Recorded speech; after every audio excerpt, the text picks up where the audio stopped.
Toyota CHR caused a bit of a stir when they first launched it a couple of years ago because it was pretty radical for Toyota, especially the conservative reputation of Toyota. But you can see very aggressive lines, sort of this flowing black over here, daytime running lights, you've got LED headlights, deep spoiler over here. You've got all these sort of features that you'd expect. And of course, as you come around, you'll see the sharp lines, the sharp creases, and fog lights down there. But you can see very sharp, very angular, especially from the front. And that's a feature that really stands out on this car. Of course, it is crossover SUV genre in a way as well. But this is actually a coupe crossover SUV. Really, the genre has become more and more interesting. Very, very neat 18-inch alloy wheels over here. You can see fill the arches quite nicely. Of course, what you get now, being crossover SUV, is the cladding across the bottom of the doors, around the wheel arches, as I said. You get that. And of course now, what you do get, the two-tone with a black contrasting roof. Looks extremely, extremely smart, I believe, with a silver color and the black roof. Black, of course, A, B, and C pillars, etc. Things like that, features like that. You've got keyless entry, locking and unlocking of the car as well. Just, of course, touch there with a key in your pocket or in your bag, and there you go, and it opens up for you nicely. Coming across, let's have a look at the back quickly now. Of course, it's one of those as well where the rear door handle is up here, right at the top, almost in the C-pillar. It kind of works. Now, I mentioned that this, if you come back before we look in the back seat, just come across here, the wide, raked, sharp C-pillar into the rear hatch, and a big spoiler over the back, you can see over here. But what it does do, now let's jump into the back and have a look. And you'll notice it obviously is going to limit your space in the rear seat a little bit. So let's just jump in myself and have a look. Now, the driver's seat is set for me. The passenger seat here is a little bit further back. It's not bad. The legroom is fine. It's the headroom factor. And it's the factor here on the headroom where I would say it's a teeny bit limited. With my hat on, I just make it. Somebody a bit taller than me, a 1.8 meter person, is going to definitely have a problem in the back here with headroom. So that's just a factor you've got to understand. Style over practicality. It always comes into it, doesn't it? Of course, being the top luxury model, let's look at a few points and features while I'm sitting here. You've got the leather trim, which is really nice. Full leather. You've got Isofix on the back seat. Good positive. And on the door panel over here, if you have a look, you've got a carbon fiber effect on the door panel. Pretty interesting. Different, let's call it that. Something that I do see is lacking, and I'm very surprised on this one, is no USB or connectivity for the rear seat. And that's an interesting point. Let's just leave it at that. But it is something I have taken note of, because so many cars lately, of course, offer that as standard now. But the doors are nice and wide. There's no issue with getting in and out. So let's come around to the rear now and have a look at the back. Of course, you've got very interesting tail lights that come into the boot or hatchback part, as well as wrapping right round to the side of the car. So you've got all of that. You've got a second spoiler at the bottom of the rear window, as well as that spoiler up top. So you're certainly not spoiled for lack of spoilers, are you? Pop open the rear hatch. You've got a decent sized boot. I wouldn't call it massive, but certainly a fair sized boot. And you've got a space saver spare wheel underneath. Of course, your rear seats fold 60-40. I don't have to tell you that. So you can extend luggage space quite easily if you require. Coming down, of course, you've got the big back bumper brake light over there, interestingly. At the bottom, you've got rear park distance control beepers, and you do get a reverse camera on the top models, the luxury spec that we're driving now. So that's a very, very important feature as well. It's got all the features. You can see the angles and creases and everything in the rear as well, just to keep giving this really sharp look to the vehicle. Let's jump inside, drive a little bit, and talk a lot more about what's on the inside. Just cruising around, you can see this car is smooth. I drove a CHR about a year ago, but quite honestly, this one just seems so much smoother to me. I'm not sure if it's the upgrades that they've done on the luxury model, which as far as I know was more adding extra safety spec, and they certainly put the full suite onto here, didn't they? But something about this car just makes me feel smoothness. The CVT gearbox, you never feel a gear shift, not at all.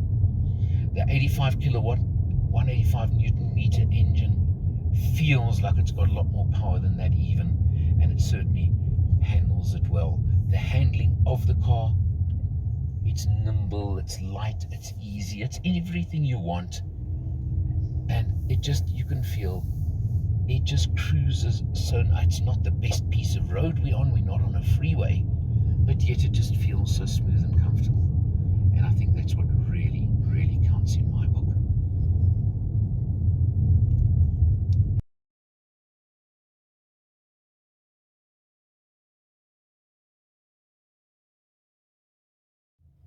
Moving in behind the wheel, as we always start, let's look, and the pertinent figure, there you go. Now we've done a mixed, very mixed driving in this car. So it really is a reflection of what you can expect in overall driving, overall living, and we've averaged 7.4 litres per 100. Not incredible, but certainly very, very acceptable in my book. I think I'd like to phrase it that way. And let's just play around here and we're going to have a look. There's still 137 kilometers left in the tank, so you'll get an idea of that as well. And a G monitor. The instrumentation is pretty simple, pretty straightforward, but as you see, it gives you everything you want. Drive mode if you want, vehicle settings. There is an eco mode on this car as well, but quite honestly, I never even bothered changing modes on this car. It's not like that, and I'll explain why in a few moments. But now, what is important to note is we tested the luxury about a year ago. But Toyota have actually upped the spec a little bit further on the luxury model now on this car. So what you're getting is items like, over here, lane departure, your active cruise control, blind spot warning, etc., etc. It's all of those cross-traffic warning. It's all the extra safety spec that Toyota have added to this model to up it way, way more than it even was before. And that's a very important thing. You may have noticed when I unlocked the automatic folding windows on locking and unlocking as well. May not sound important, but it's a feature that I actually like and I think is important. One of my picky points I'm going to make again, and I make this one so often, I'm sorry. There's where you lock and unlock the doors. Does not auto lock and pull off, or it certainly isn't set on this car. Let me put it that way. And that's a picky point on the South African market that I'm always going to keep stressing over and over and over again. I don't care. I will do it because I believe it's important. Obviously linked to the keyless entry is behind the wheel here. You can't really see it, I'm afraid. There is push button stop start as well to start the engine, but let's not worry too much over there. On the other side of the steering wheel, obviously you've got your controls for sound, for phones and things like that. You know about all of those, and those are just there, and that's the way they are. Okay, let's look to the 8-inch touch screen over here, the Toyota screen. Nice one, easy. The pairing to your phone and to Android Auto, Apple CarPlay, both seamless, easy, work very well. I used Android Auto a fair bit on this test. You can see over here, it gives you, of course, your range and your fuel. That's just on the home screen. Otherwise, you can go to the menu and you can pick up whatever you want. Let's look at info, and you can see what I've been doing fuel-wise over the last while. and over what I've been doing. So just to pick up, it's important to see what's going on, what you're doing. But nice and easy phone over there. It's just all push button. I think it's so straightforward and so simple. It works easily enough, doesn't it? You know exactly how these all work. You come down below that. Of course, you've got your dual zone climate control, which is nice. Set the temperatures as you want. And you can see you can go into eco mode there as well. But then on the side here, now again, because we're in the luxury, have a look. You do have seat warmers as well for the two front seats.